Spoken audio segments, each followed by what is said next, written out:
কাঁটাতারের বেড়া নিয়ে বাংলাদেশ ভারত সীমান্তে উত্তেজনা কোনো নতুন ঘটনা নয়। সাম্প্রতিক সময়ে এই পরিস্থিতি আবারও উত্তপ্ত হয়ে উঠেছে।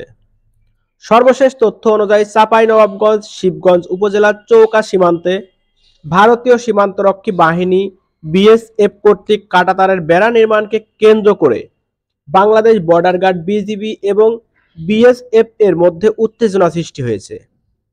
স্থানীয় সূত্রে জানা যায়, ৬ জানুয়ারি ২০২৪ তারিখে বিএসএফ শূন্যরেখায় কাঁটাতারের বেড়া স্থাপন শুরু করে, যা বাংলাদেশের ভিতরে প্রবেশ করেছে বলে অভিযোগ উঠেছে। বিজিবি এই বেড়া নির্মাণে আপত্তি জানিয়ে কাজ বন্ধ করার আহ্বান জানায়। এ নিয়ে দুই বাহিনীর মধ্যে তীব্র বাকবিনিময় হয় এবং সীমান্তে উত্তেজনা বৃদ্ধি পায়। এই পরিস্থিতিতে সীমান্ত এলাকার বসবাসরত স্থানীয় বাসিন্দাদের মধ্যে উদ্বেগ দেখা দিয়েছে। তারা সীমান্তে শান্তি বজায় রাখার আহ্বান জানিয়েছে এবং উভয় দেশের কর্তৃপক্ষকে আলোচনার মাধ্যমে সমস্যার সমাধান করার পরামর্শ দিয়েছে। সীমান্তে উত্তেজনা নিরসনে বিজিবি ও বিএসএফ এর মধ্যে পতাকা বৈঠকের আয়োজন করা হয়েছে।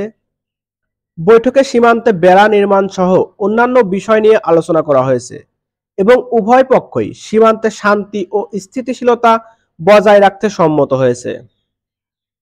সীমান্তে এ ধরনের উত্তেজনা এড়াতে এবং উভয় দেশের মধ্যে সুসম্পর্ক বজায় রাখতে নিয়মিত যোগাযোগ ও সমন্বয়ের উপর জোর দেওয়া হয়েছে।